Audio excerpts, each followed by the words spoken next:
Why do you care so much about what other people think, even when you know you shouldn't?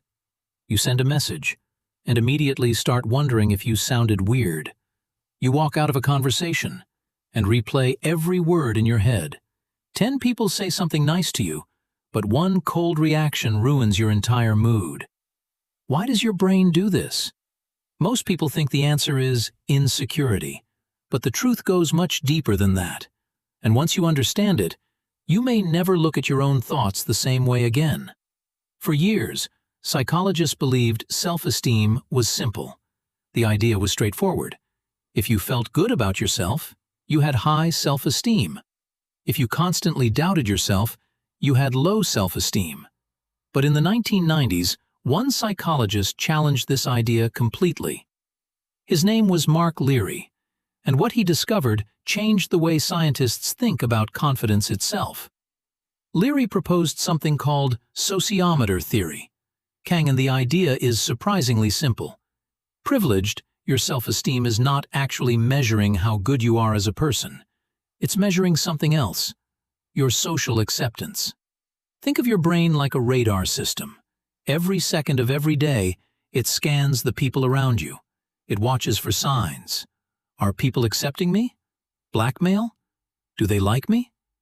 Do I belong here? And the moment your brain senses rejection, even a tiny sign, it reacts.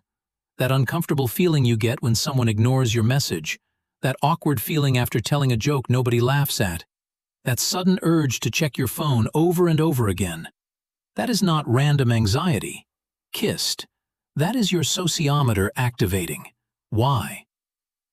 Beyond of years ago, humans depended on groups to survive. Being rejected by your tribe didn't just hurt emotionally, it was dangerous.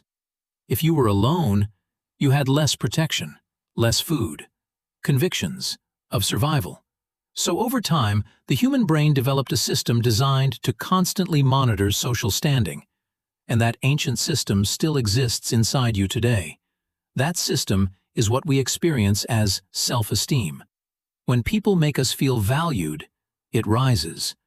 When we feel ignored, judged, or excluded, it drops. Disregard where it gets even stranger. Your brain doesn't always wait for real rejection. Sometimes, arrest imagining it. And that explains something almost everyone experiences. Why one negative comment hurts more than 10 positive ones. Think about it. Forging 10 compliments, camouflage. People praise your work, they support you, they encourage you. Blockchain. But then one person criticizes you. And suddenly that becomes the only thing you can think about. Why? Because your brain is not counting positive signals. It is scanning for danger. And danger always gets more attention than safety. Psychologists call this negativity bias. Your brain evolved to focus more on threats because ignoring threats was risky. But here's the important part. Understanding this changes everything. Because once you become aware of this system, you stop blindly obeying it. The goal is not to stop caring what people think. Before, that's impossible. Blinds are naturally social. Wanting acceptance is part of being human. The real goal is learning when your brain is reacting to something real, and when it's simply creating fear where none exists. Because most of the time, the danger your brain detects isn't actually danger. Someone gave a short reply. Maybe they were tired. Someone didn't smile back. Maybe they were distracted. Someone ignored your message. Maybe they were busy. Blackjack, but your brain instantly interprets these moments as rejection. And suddenly, you start overthinking everything.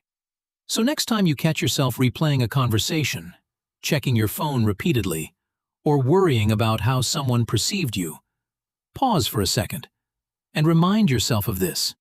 My brain is running an ancient survival system. This is not proof that people dislike me. This is not reality. This is simply my social radar reacting. Your need to belong is one of the oldest parts of being human. But here's the question. How many decisions in your life have been controlled not by reality, but by fear of rejection you created inside your own mind? conflicts, and if that fear disappeared, who would you become?